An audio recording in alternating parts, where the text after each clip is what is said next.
Welcome back to the coffee show, everyone. And we are joined by Paul Ross, UK barista champion and owner of what I would consider now the number one coffee shop in all of London, in all of the UK. Special guest coffee, welcome to the coffee show. Thank you very much. What an intro. It's I've been here for 3 or 4 days and I'm actually quite impressed by the London coffee scene. I think a lot of people that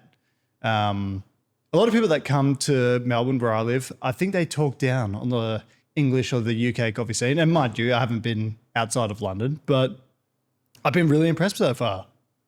I think London is a great city for many reasons. I think that the coffee scene here is great. There's a huge amount of variation and all kinds of styles and influences. And also, it's not just London centric. There's great coffee shops all over the country, everywhere. There's almost virtually everywhere now. There's a specialty scene, and if there isn't, there's a local city or a town that will have places. And even when you travel to more remote places, you'll come across a place. It's pretty good. Well, yeah, specialty coffee is just permeating all throughout the world now. I think what you're saying, you find it pop up in random pockets of the planet that you might not suspect. I was in Copenhagen a few days ago, and that was also fantastic, and Berlin before that. So I've been suitably impressed with Europe. But you've been here for just over a year now, right? Yeah, I mean, as of doing this, a year and 10 days. Right. Something like that, yeah. And what's that first year been like for you? It's been pretty wild. I think it's difficult to know how your first year is going to be. And, you look at all these stats of success ratios and everything we do, we want to do it slightly differently. So how's that going to resonate with our audience? Whether it's, people that live around here, residents and commuters or offices, and we try and do things a little differently. So it was always a bit of a gamble. Fortunately, we've been well received by the industry and then more local people after that. And so, yeah, it's been a fantastic first year. We've, gone strength to strength, which is amazing. Incredibly thankful for that. But with any business, you shouldn't rest on your laurels, and we've got many years ahead of us, and hopefully we can do more and more great things. What would you say is the concept behind Special Guest Coffee? Because I think you're very focused on coffee itself, like you're not doing... Yeah, so the area we're in London is Marylebone. Marylebone is known for being a village where, the butcher is the butcher, the baker is the baker. Obviously, there's supermarkets and things like that too. But that village lifestyle, and I like that because then we're able to focus on what we love to do, which is coffee. And the concept then is to be a showcase of rare, unique, and interesting coffees. We have a rotating menu, 12 feature coffees that change every 6 weeks. We have 3 espressos that rotate less regularly, and then we have a house filter as well, all done on pour over bar. And so it's to celebrate the breadth of specialty coffee, to highlight some incredible coffees and the producers that we work with. And hopefully, if you love coffee, or to be honest, if you just want your daily flat white, we're there, and we're there to offer that. Yeah. But this is not just one of the best coffees in London. Like, I truly do mean this. This is one of the best coffee bars in the world. And because there's very few places where you can go and get the breadth of coffee menu that Special Guest offers, and the quality as well. 12, you don't do any batch brew or ready to go filter. It's all brewed by hand. Yeah. And obviously you've invested in the infrastructure. So we've got 2 Weber workshops, EG1s over there. You've got the Malconi G80s over there, Uber Milk. You've got everything you need. Sneeze alert. Pardon me. And so and you deliver as well. So you're a former UK barista champion. So obviously, you're into coffee. But I think you've nailed it. Well, thank you. I mean, the comparison to other coffee shops is one thing. And, I know that's a natural thing to do. And, I love specialty coffee. I love hospitality, and things we look up to are restaurants and, the Michelin stars of the world. Like, what do they do to increase service? And or like fashion brands, and how do they do marketing, or and how do we tell these stories? And so our influences are probably more outside of the world of coffee, and then equally are influenced by our own experiences behind the bar. So, okay, you mentioned the championships and things like that, and they're fantastic as an opportunity, but it's a niche section of it. I spent, I think 7, 8 years behind the bar and picked up far more from that over the time. I mean, just hours alone, you spend more time at work than you do anything else pretty much. What are some examples? You mentioned other sort of businesses outside of the world of the bubble of specialty coffee. Yeah. What are some examples? So we walked past a bookshop earlier, right? And there's a book called Unreasonable Hospitality, and it's the guy who ran 11th and Madison Park, the best restaurant in the world a few years ago. I can't remember when it was, right? And in that book, he speaks about his concept of unreasonable hospitality and how do you be so good at something that it's unreasonable, but it excites people and it makes people want to come on that journey with you. You don't. And it's this idea that when people come into our shop, they don't necessarily need to know the information, right? You meet them at the level that they want to be at, but typically people want to know they're talking to experts. So it's the idea of we don't need to tell the information, or how do you tell people that with confidence that you know what you're doing without telling people any information or anything, right? And so it's about being comfortable that one of the coffees on our menu, we know everything, but we don't tell you everything about it because it's just not relevant for that point, right? And so, for example, if you come in for your daily flat white and you want to chat about the weather or the news or whatever, great. If you want to talk about an individual process, then we also have that depth of knowledge. We just don't. You just need to have the confidence that we know it. That's it, and that's that quiet confidence, I guess. How do you impart that on your staff though? Like, how do you? I think from the team of yours that I've met, like everyone seems to have a genuine interest in coffee, irrespective of special guest. How do you impart on them those values though? Because I like even in my own shop, I mean, I think my staff are great and they do a great job. And one of the highlights of the business is service and stuff like that. But what's your strategy on getting them to care like that? I think I'd be doing them a discredit if I said that I imparted so much to them. Actually, they add a lot more to our business than I can impart, if that makes sense. So they're great people and they do, actively enjoy coffee, and that's what we look for too, right? We're lucky we're one site, so it's a bit easier to recruit than say a bigger site. So we are coffee focused. So if you love coffee and you want to make coffee, then that's what you'll do here.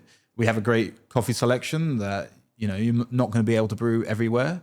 And one of my personal beliefs, having spent so much time behind the bar, is we try and pay the best we possibly can to baristas. I believe it's a skilled role and it should be paid as such. Okay, we don't pay. We try and pay as much as possible within the realms of what we can in hospitality, but I'd love to be able to pay more, and so we try and push that as much as possible. Because I do believe it should be paid like a skilled job. Hospitality is difficult at the best of times. We've all, as baristas, been there, and you have your good days and your bad days, and we all laugh about some stories of whatever. And so it's about being understanding. It's about setting a high expectation, but also equally understanding that we're here to take risks, and some of the coffees that we have are a bit out there, and not everyone's going to like them, and that's okay. That's Oh, sorry. We're closed, buddy. Yes. Sorry.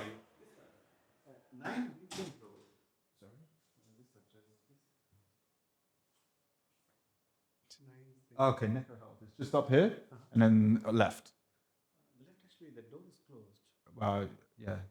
That's where it is. Yeah. We're kind of in the middle of something. So yeah. But yeah, it's left and then left. No problem. But there's no other entrance. As far as I know, yeah. I love that. Well, it's I guess I'm leaving that in. I guess I'm we leaving leave the door open. That's what happens. But that is also just part of life, isn't it? Right? These things happen. It's hospitality, and you never know who's going to walk through your door. Quite literally. Yeah. No. I didn't set that up. I mean, I would have pieced two things together with the podcast and all, but here we are. Yeah. Exactly. So yeah, I think the London specialty scene is fantastic. What are some of the challenges of operating in London? Because you were saying, and actually, it's a good point to segue on from what we were just talking about, which was barista pay and things like that. I think there's this discussion going on now about like obviously living in bigger cities has become more and more expensive. It's really hard for someone on a hospitality wage, let's just say, to make ends meet, to be able to afford to live in a city like this. But I guess that's also a threat to the hospitality industry in a way, because to have one, you need to have workers within a reasonable distance. And I think also, like, for people that live in cities, what makes it livable and high quality is having good services like this available. So do you see a long-term threat there? I think like cities are always in flux, right? When one thing goes up, another thing goes down, right? And councils or whatever, city parishes pay different things, and they, one year they'll do something, one year they'll do another thing. I think that hospitality will always exist. And we talk about technology and we talk about all of these things that are a threat to hospitality. And it's true. Like, I think in the UK, we've had 5 new taxes this year applied, hikes on hospitality, whether it's VAT, or which is our value added tax or sales tax, or like all these other taxes, like employment taxes have changed and all these things, right? And they are a challenge. We have to defend our margins. We have to make sure that it makes sense. We have to defend our staff and make sure they get paid a wage that makes sense to do it. But reality is, like, I think hospitality will always exist. People will always seek human interaction. People always, seek restaurants, and the concept of whether it's, coffee shops have been hundreds of years. Like, we have a huge history of, Lloyd's of London, which is a big banking corporation, started in a coffee shop in London, and all these things. So I think they'll always exist in different ways. It's about adapting. It's about charging the right amount within reason, and it's about doing good business in the sense that rents have to make sense, employment rates have to make sense, efficiency makes sense, like all the boring things. So some people, they're not boring, but those things on paper have to make sense, as well as the day-to-day. And so there are threats, but there are also challenges, right? We overcome them, and that's what we have to do. London would be on the more extreme side of all of those expenses, though, right? Like, yeah, for sure. Like, even for commercial, London is expensive, and I think it's it's not the most expensive, but it's up there. And the challenge is that how expensive it is versus the pay that we are able to pay, and then we have to maintain that.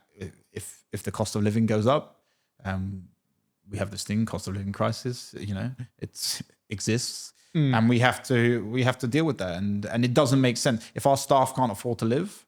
Then that's a problem, right? Like, that's just fundamentally not going to work out.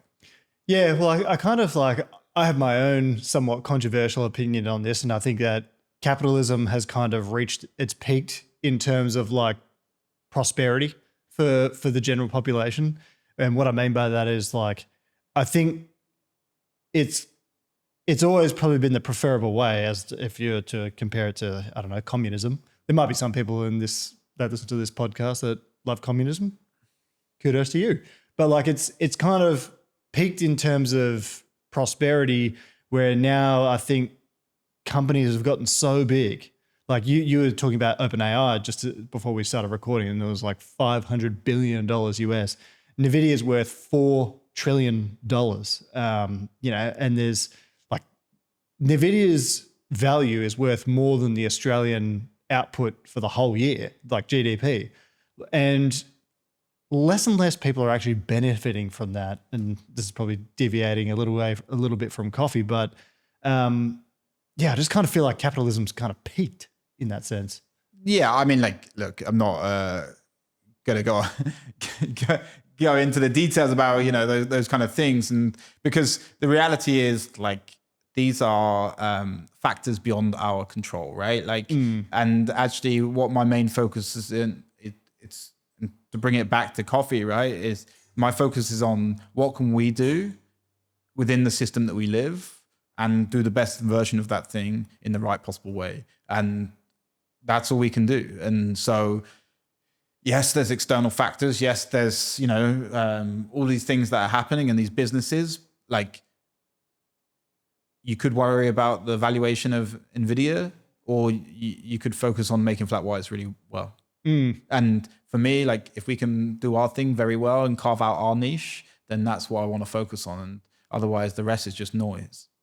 Yeah, well, I mean, that's a good way to put it. Yeah, I'm not saying these aren't important topics. I'm just saying that for our business, if you just see our business as an entity in this system, then that's what we have to do. And that's not to discredit the whole system as in general, but like more so, I do kind of, coming from Australia, where 2 of the 10 most unaffordable cities to live in the world, like Melbourne and Sydney, it's kind of a strange dynamic because we have such renowned hospitality scenes, but like it's becoming harder and harder to maintain them because of factors like that.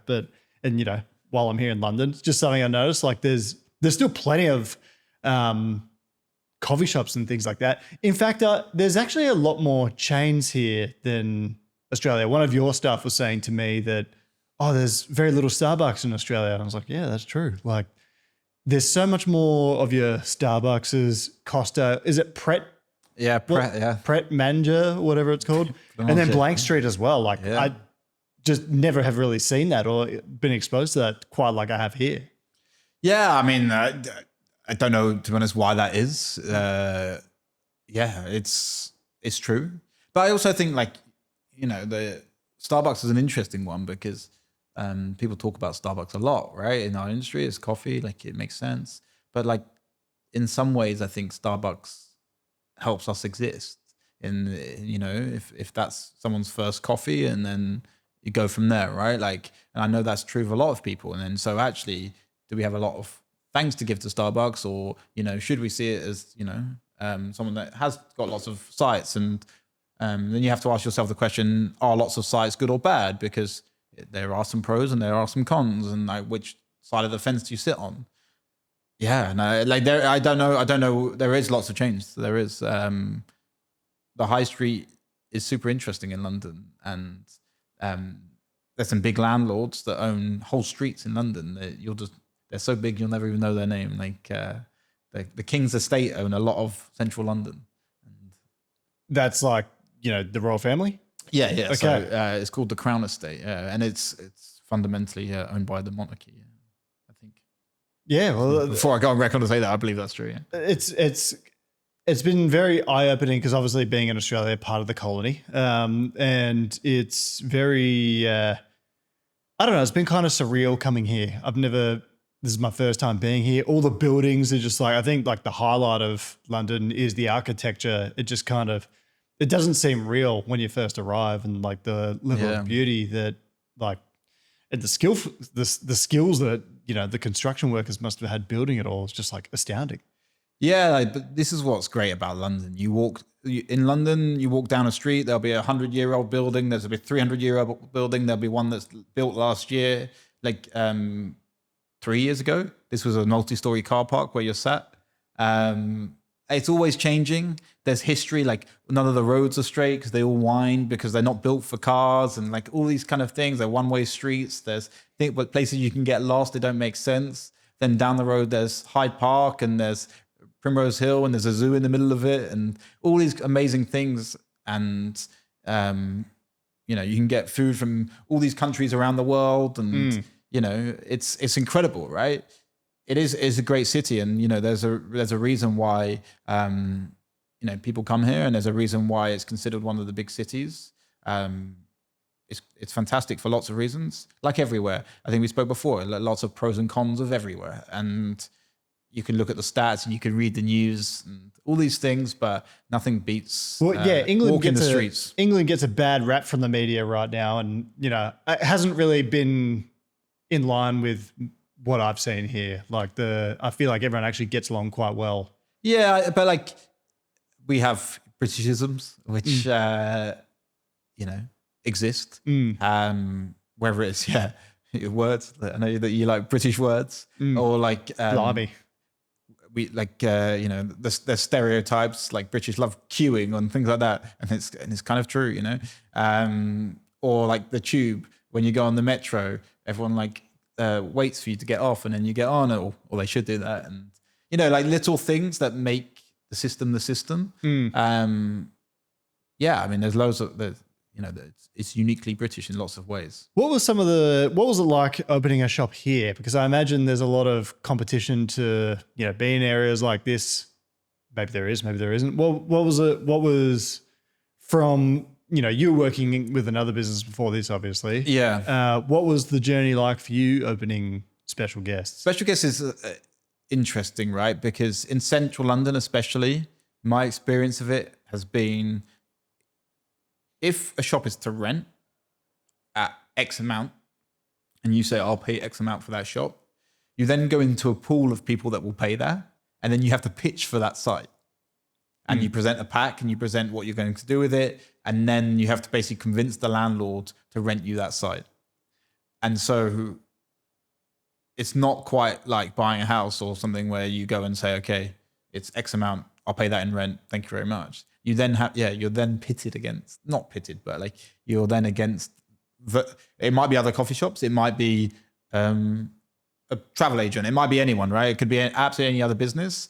And so it's not always about money.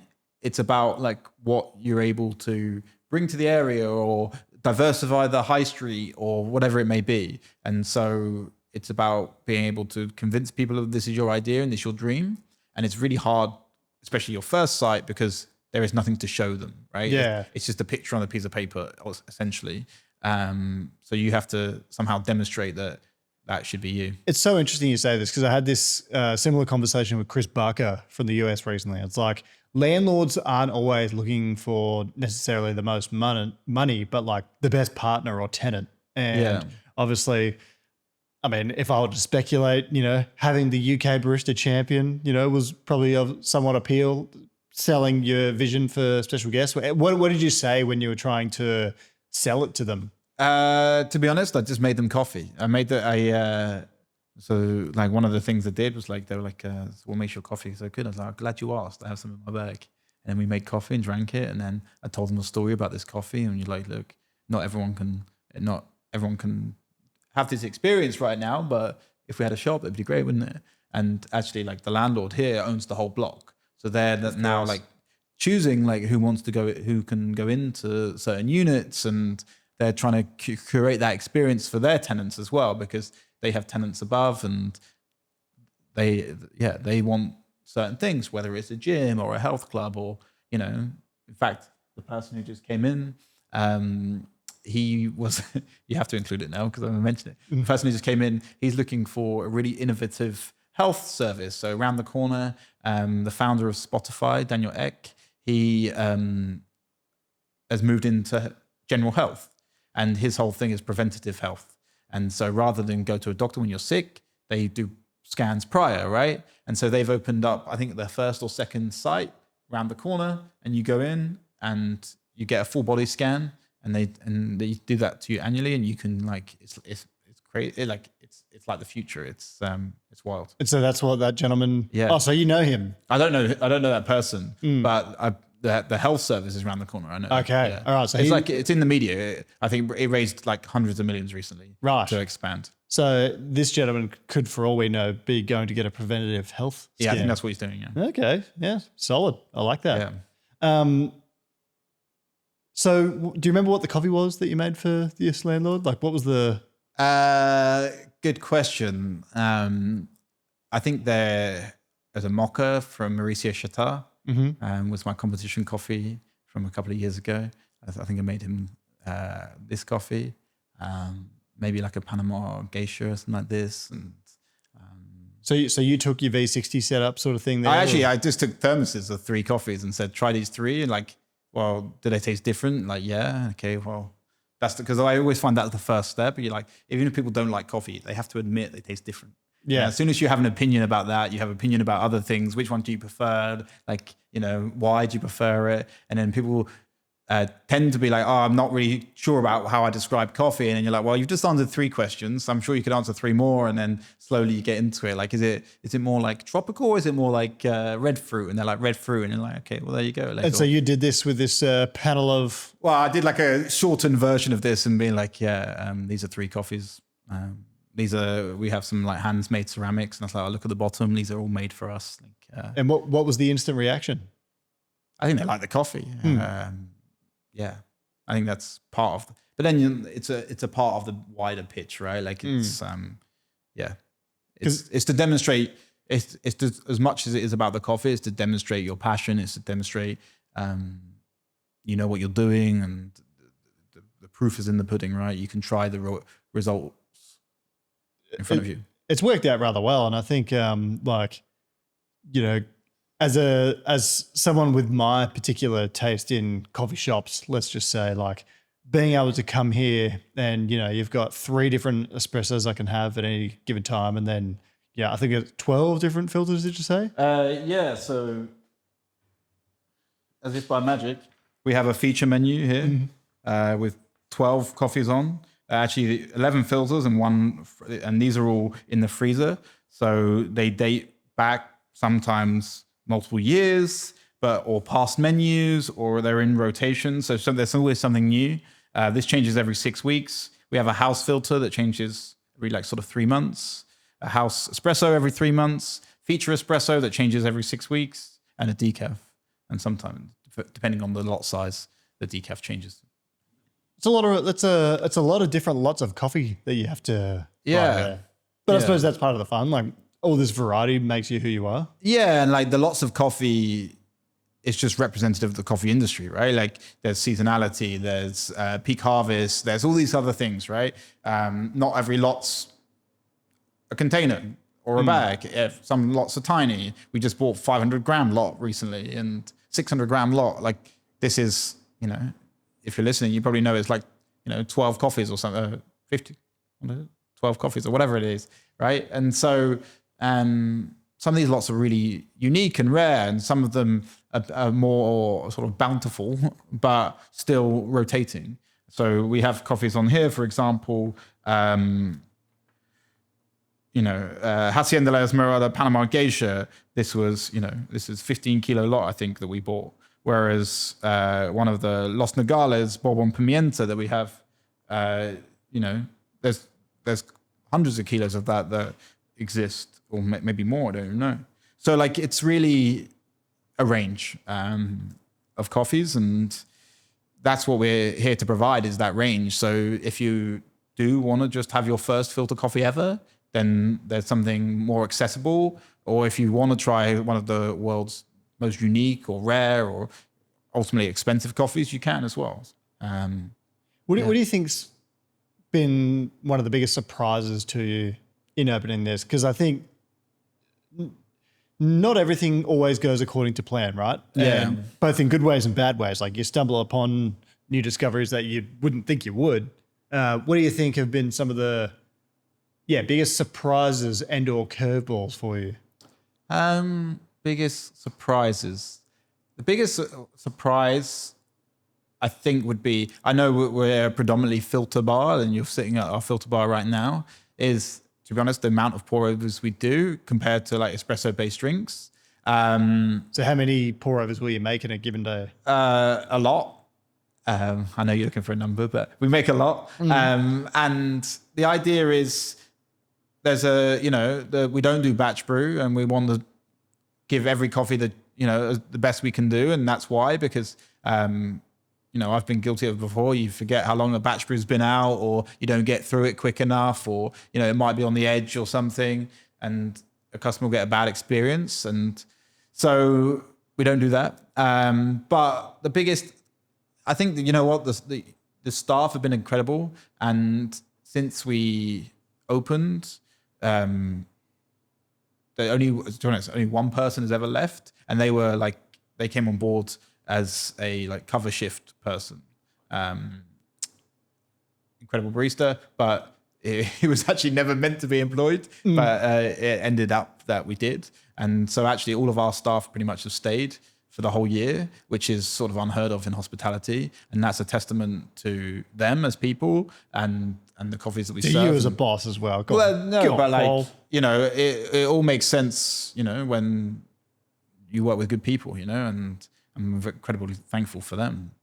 It's you know, you're talking my language here. I was talking again with Chris Barker about this, and I've kind of had a similar experience. Like, I think my shop's been open for just over a year and a half now, and we've had one person leave, and because they had to move overseas because of, you know, visa was running out in Australia. So it's but you know, like, similar thing. We try and pay as much as we can, and offer a cool place to work. I think that's part of the thing.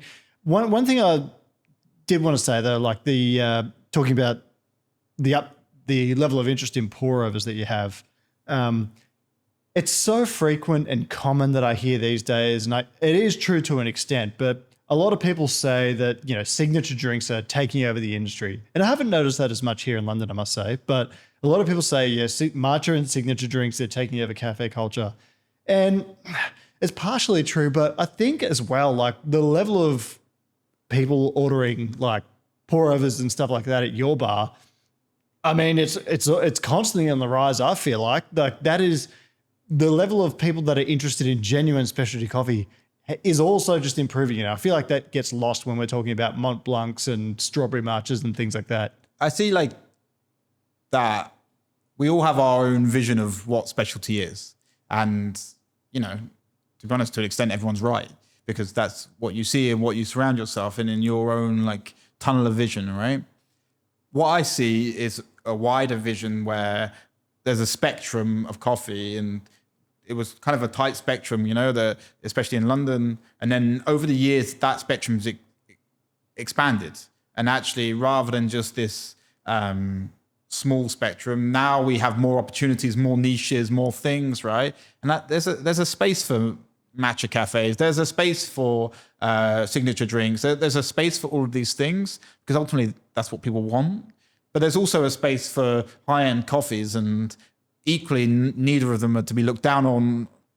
And I think, you know, what people drink is what they want, and that's fine. Like, Are you a matcha guy? Do you enjoy a matcha? I can't say I'm a matcha person. I don't order it per se. Like, I've tried it, and I've tried these signature drinks, and yeah, like, they're good. They're just not the thing I go to drink, you know? Do you serve matcha here? We do, yeah. Is it all scratch to order sort of thing? Yeah. I went to a place in Jakarta called Uki Matcha. And I think one of the biggest things I've learned with matcha is, like, it's very sensitive. Like, oxidization is like coffee. It's one of its worst enemies.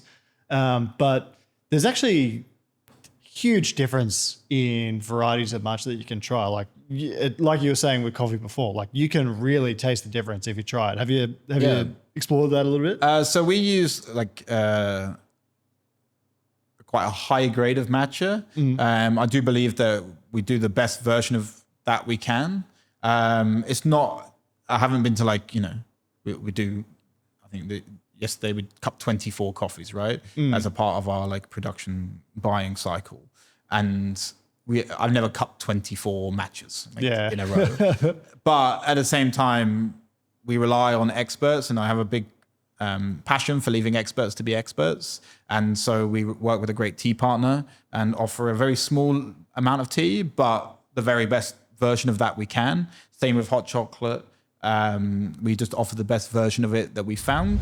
Pardon me, everyone. We had a wee little technical difficulty there, but back here with Paul Ross from Special Guest Coffee here in, what did you say this coffee suburb's called? Marylebone. It's kind of confusing because it's spelled Mary L-E Bone. Yeah. So fish and chippies, and curry seem to be some of the premier cuisines of London. Also, we got to have before, what was it called? A Scotch egg. A Scotch egg. Could you explain to people what a Scotch egg is? So a Scotch egg is a semi-boiled, a boiled egg with a soft center wrapped in sausage meat and then breadcrumbs. It wasn't too bad. And then deep fried, of course. It tasted not too bad. It tasted not too bad. What a compliment. No, well, I mean, it was good. Yeah. I quite enjoyed it. And then I'm not that attached to Scotch eggs, by the way. But being a vegetarian, naturally. Is the fish and chippy, like I was reading a news report the other day that fish and chippies are on the downer in England. That might be the case. I mean, But the cultural significance of a fish and chippy is I just love huge here. I love it. Yeah. You're a fish and chippy guy? Yeah. So- I eat fish. I love it. Yeah. Like, why is that so big in England? I mean, like, look, I can't talk for everyone, right? But for me, I don't know, it's that feeling of home. It's, there's things that remind you of, a happy time or a happy place or like your home. And that there's something about that, right? Like, we have a saying like the Englishman's home is his castle. And like, there's this element of pride and like, I don't know, it's just, it's part of who I am. Like, which sounds ridiculous to say, but it's that like national dish that everyone knows, right? And so, yeah, it is what it is. I'm looking at all your kit now, Yeah. and we were talking a little bit before a couple of hours ago about home brewers, Yeah. and how like they're becoming quite proficient and stuff like that. But with home brewing, like you don't necessarily need a huge setup to be able to make unbelievable coffee, right? Because you're making a significantly lower quantity. But with commercial brewing, I feel like actually technology and good equipment is what's taking us so much further and allowing us to deliver on experiences like. And it doesn't mean you have to have the most expensive items. Like you've got the E80 grinders back there, what do you call it? ABR scale. This is the Strata X. Yeah, Strata X. So it's a coffee machine that can weigh how much coffee comes out. Yeah. Are you a bit of a technologist when it comes to coffee? I would say I'm a bit of a purist, to be honest. I think like even the development of equipment and water and grinding, they're all great, right? There is noticeable difference in quality and we can therefore produce better quality. I think we engage in sort of a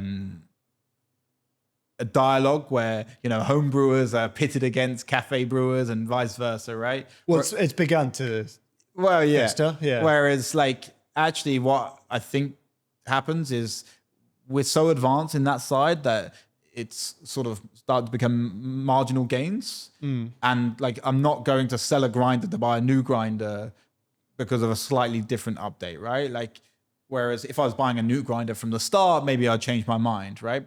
So there's that. But also like, I think we're maybe over focusing on machinery and not focusing enough on hospitality. And ultimately, it's much more important to remember customer's name than it is to buy a fancier machine. And so like, I don't want to lose that. Like, yes, we invest in good kit and we want the best version of that kit that we can afford and we can work with that makes sense on this bar.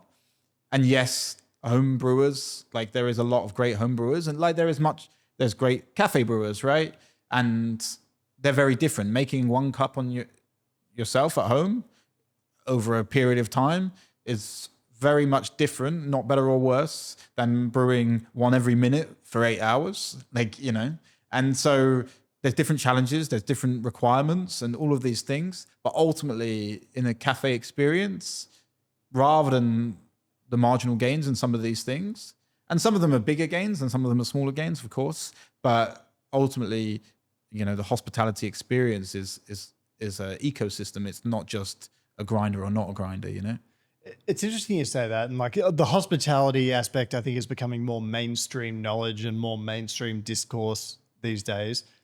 But it's just that simple, isn't it? Like you're the biggest influence you can have in your business is not having, these elaborate pieces of equipment, but it really is just offering the best service. Yeah. And like, okay, the discourse may be mainstream, but it's incredibly hard to do well. Yeah, and so but I think it's like probably popped off in the last year as like common discourse, whereas I hadn't really heard it as much before. And I've spoken about it, on this podcast plenty of times now. But like, it really is like the most important factor in your business doing well. Can I ask you a question? Go on. What is your favorite coffee experience in the last 5 years? Oh, last 5 years. Gosh, you got me stumped here, Paul. I mean, going to Benchmark Coffee in the UAE was pretty special, I must say. So I've not been to Benchmark. Can you just, so you walk in the door, what is it like? Well, basically, imagine like you're driving out from Dubai, right? And you're going through this almost like desert-like terrain, and then you arrive at a newly built city that they've constructed, and they've got this kind of nice modern building.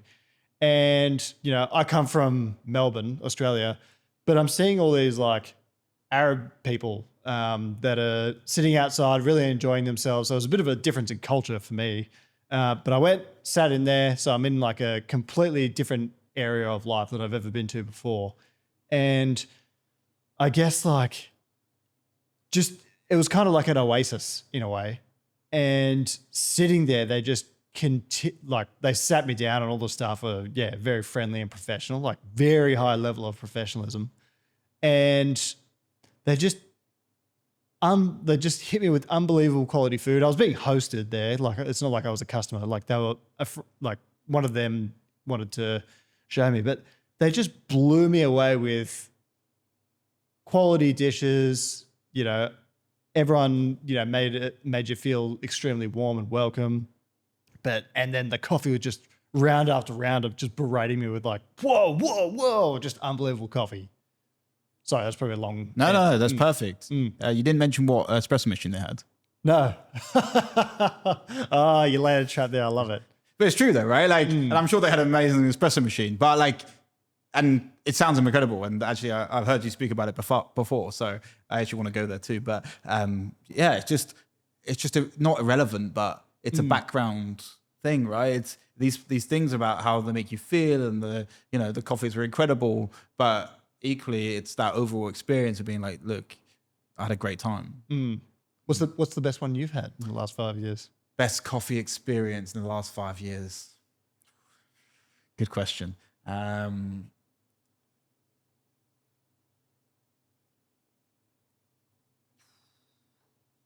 can't even. You know what? I can't even think. One that actually really. No, I'm not going to say that one. Oh, come on, go on. I was going to say one that really was interesting. I don't know if it's the best experience I had, but the rise of Starbucks reserves. Yes. So it's the heightened experience of, beans flying over your head, the roasters in the middle of the room. They have different bars. We're about to head to Milan, right? They have a different bars for different things. And like, it's the idea that they just do it differently. And I love this idea of people doing things differently. And in Paris, that you have Motors with their high-end menu, you have Substance with their high-end menu, and they do it differently. They have a different approach to it. And so I think that my coffee experiences are swayed because I work in coffee. And typically, especially when I travel, I'd go and see people I know, and therefore I wouldn't have a quote-unquote regular experience, right? Much like yourself, you walk into a coffee shop and you know the barista, you might get a coffee from the freezer or something like this, right? And so I look for, these unique experiences of things that I wouldn't be able to see elsewhere. And one formative one, I guess, was George Howell in Boston, when it was the first time I tried Finca Deborah, and it was, most I've ever spent on a cup of coffee at the time. And so, like, these are the things that really stand out and being like, okay, well, these are I'd say actually it's not one whole experience, but bits of all these certain things, right? That you're like, oh, well, they can actually be done differently. And I went to 3FE once in Dublin, and they had a water menu. So you could buy a board with 5 different waters on. So they had tap water, they had filtered water, they had all these different things. You could try the difference. And so if you were cynical about the impact and taste of water, then you could try them all. And like, once again, do they taste different? Why do they taste different? What's in them, et cetera, et cetera. So all these like little snippets, I would say, are cumulatively a thing. So it's not just one. It's just you've got a few that would. Yeah, there's that like bit of magic in each and every one of them, whether it's a person or a thing or a way of doing things or. One more thing that I think we'll finish on, one more topic per se. We were talking a little bit about the future of kind of buying high-end coffees. Yeah. So you took me to a very typical British pub, Yeah. and we were discussing it there. And essentially, to be able to buy like coffees that you serve here, and more and more of that kind of stuff in the future, I think it's not just enough to have money to pay anymore. You need to kind of have a relationship with the grower as well, particularly from Panama.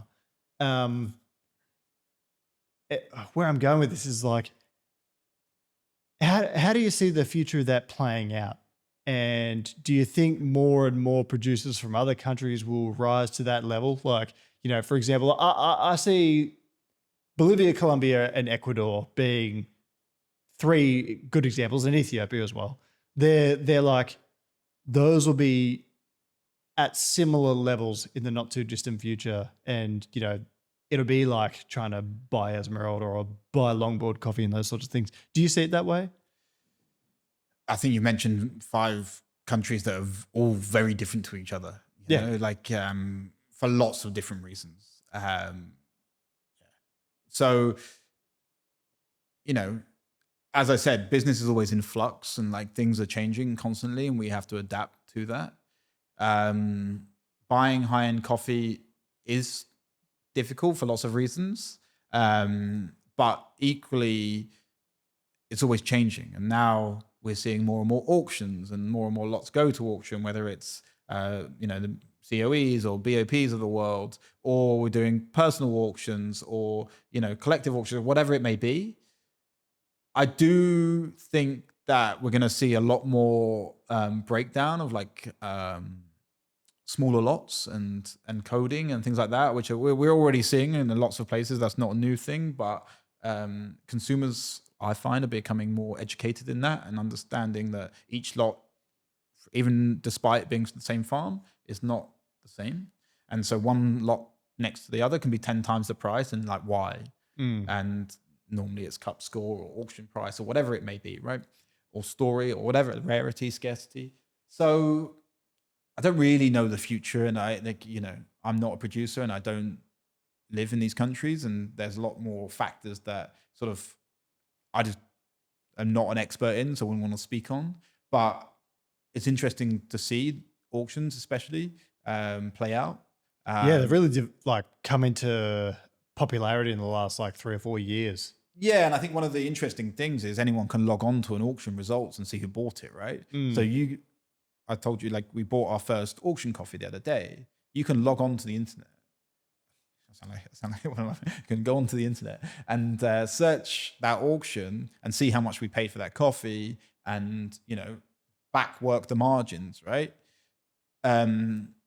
Whereas a lot of other coffee deals are done on paper and are not behind closed doors, but they're just not openly. You see some transparency reports actually, but like lots of companies don't release transparency reports, and so it does show you like why a cup of coffee is $100 or $200, because they go for thousands of dollars a kilo.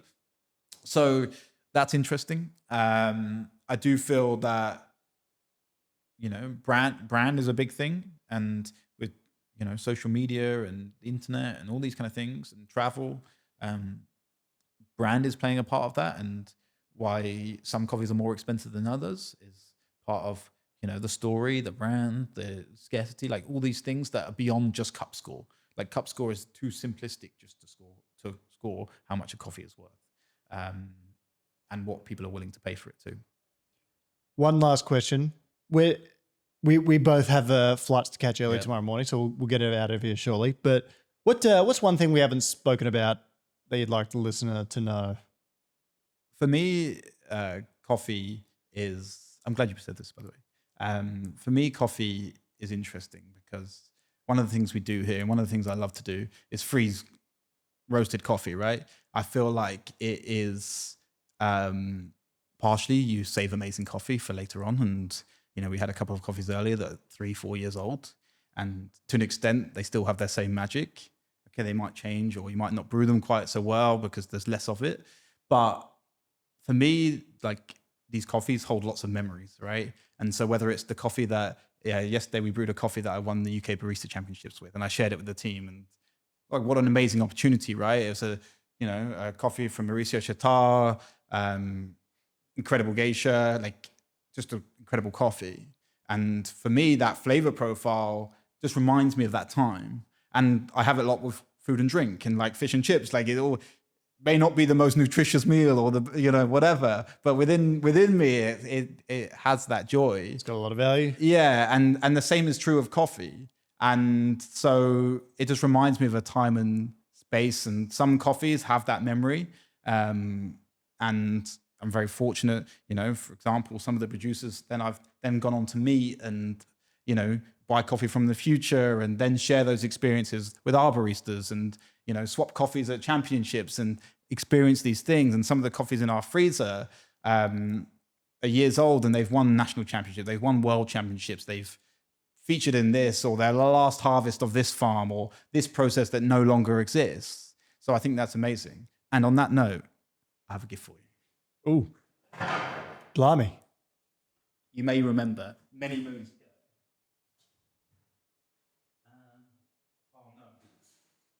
Well, I'll cover for you on the recording here. I'm a big time coffee guy, or freezing coffee guy. So obviously, I used to have a business called Sub-Zero Coffee. So when it comes to freezing coffee, you're talking to the right guy, Paul. You're talking to the right guy. We're back in the room. We're back in the room. All right. Paul's hunting. Sorry. I kind of want to take a guess at what you're looking to find, but I'm not gonna. What's that? Or I'm gonna hazard a guess it's a dose of coffee. Yeah. Maybe. And if you're doing it for me, if it's a gift for me, then it's got some sort of significance, but I couldn't really tell you what. You used to run a company called Sub-Zero, right? Yeah. This is one of your releases, I believe. Oh shit. Jansen. Let me get this person. That is the Jansen theme park that we had. So it was two different coffees in one package. So there was an anaerobic natural and there was a washed. So this was from 2020. Holy We can brew one of your first coffees. My goodness. He really has it. He really has it. So we just recorded a whole podcast and this guy really has, you got the washed. So this is one of the, what a moment. So we've got the Jansen green tip washed geisha, which is one of the first coffees that I ever sold back when I started doing things. Just pulled it out of the freezer. I didn't know you had this. Wow. This is what you're meant to do, right? Wow, people. Wow. Holy shit. When's the last time you tried this?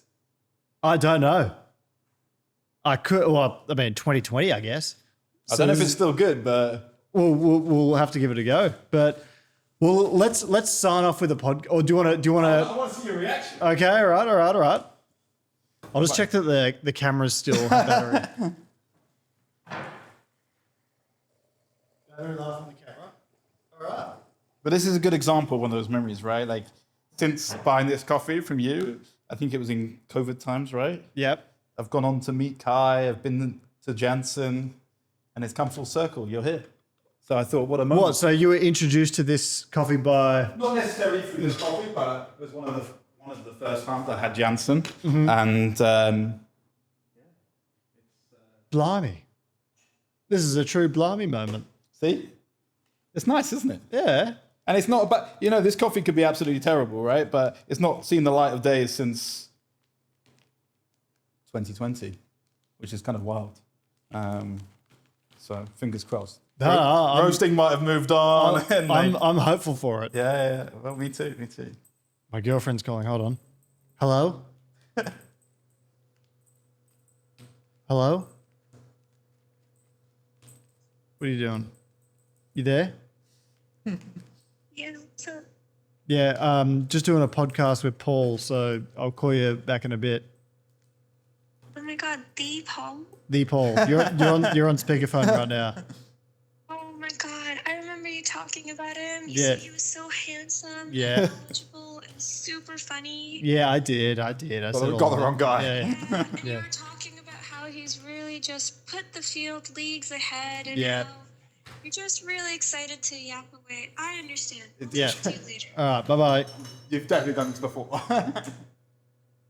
I can't believe you have this. I cannot believe you have this. Yeah, I must say, I don't know if I've ever been to a cafe that's more equipped for doing filter coffee than yours. Braved by Sandro, who I coached in the World Coffee and Good Spirits Championship. Mm-hmm. Sandro I met in Taiwan. He was the Swiss champion, and he was a commercial designer. Well, I don't know what. Basically, he made lamps for a living at the time. He designed lamps, and after the World Championships, he was like, "Paul, I don't really know what we came with an idea of what this is going to be, and it's much different to what we expected. And actually, I've won the championships next year already. So would you help us?" So he was, I can't remember what position he came in. Like I think fifth last in the first championships. And so we began working together, and we built a routine. And he's a very passionate guy, does great things, works super hard. And over the next 6 months, throughout that process, he ended up placing second in the world at the World Coffee. He didn't work as a barista. He didn't work as a bartender. He was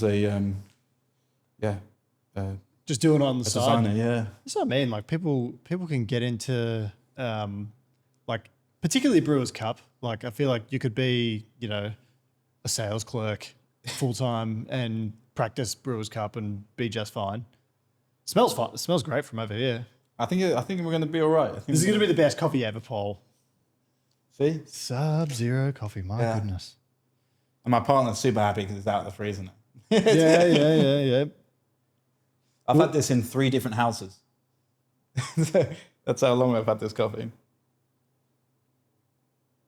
It was interesting because we did it as a theme park. So like half of it was supposed to represent the tropical and notes of the anaerobic natural and all those sorts of things. And the other half was supposed to represent, the refined wash flavors and things like that. So yeah, Ty always did a great job with that.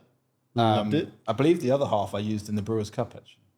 Yeah, right. Yeah, I blended it with Eugenoides and How was it? Sudam Rume. Placed second. Yeah, well, that'll do. Yeah, I mean, turns out used delicious coffee. Yeah. And yeah, here we go. Using our signature pour, so hopefully it's good. What's your signature pour? Ah, We brew 5 times 50, so every 30 seconds. 250 grams. So Yeah. 250 grams total. And Around 15 to 15.5 gram dose, depending on the coffee. yeah, right. So it's like a 1 to 16, 17? 16.6. Yeah, okay. 7, I think Yep. it is, yeah. So yeah, exactly what you said. So yeah. How do you find these? Oh, I love them. We have 2, one for espresso and one for filter. They look sick. We get lots of questions about them. People don't necessarily know what they are. Well, which is kind of cool though. I think that's part of it. And it's nice to have them there. And people, I strongly believe that people want to see the magic, right? Like they want, they sit at the chef's table so you can see the chefs. You don't necessarily need to know what's going on. You just need to see the magic that's happened, right? Yeah.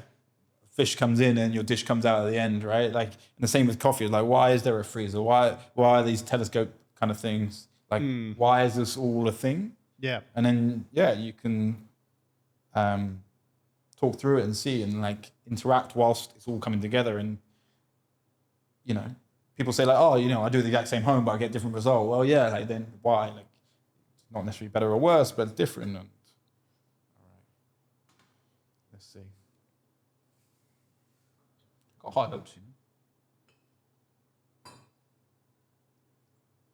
And I needed to pick me up as well. I'm Flagging. I'm just so ready for a wee bit. You got to cup it. Oh, well, no, it's okay. All right, take a seat in your mounted position. All right, so we're back, folks. So Paul, while we were talking about frozen coffee, just sneakily went and grabbed my a coffee that he bought off me. Must have been 5 years ago. Well, yeah, the date's on the back. Dates on the back. So roasted on the 22nd of September 2020. Yeah, so This that was coffee 5 and was. a bit years ago. Yeah, no, it's really 61 months. no, I really appreciate you doing that, Paul. It's you know, for you to do that's an incredibly good gesture, and I'm looking forward to trying now.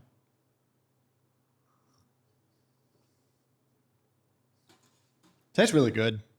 Freezing coffee is one of the best things you can do in your life. Like sometimes you can take it too far. Like, you know, I've been in a situation where your girlfriend gets the shits because the freezer's full, and you know, you're explaining that as well. But like preserving these memories is just so awesome. And I think that's something like wine does particularly well with vintages and things like that. You know, to preserve the quality for that long and to bring up memories like you just have, it's pretty special, Paul. It's a class move. Wow. I hope you enjoy it. No, thank you. There's no more suitable home, right? Than, Yep. than this. All right, well, let's wrap up now. And this tastes excellent. This is tasting fantastic. I really do appreciate. Yeah, thanks for taking the time to interview me after service. I know you're flying off tomorrow, and it's a pretty cool job I've got. Part of it is to fly around the world now and go to the world's best coffee shops and try some of the world's best coffees, talking to the world's best coffee professionals. So yeah, thanks for having us here at Special Guest, and yeah, really appreciate it. And I look forward to seeing you in Milan. I appreciate you coming to London. Thank you. Thank you. All right, we're going to wrap up there, folks. So, hooroo.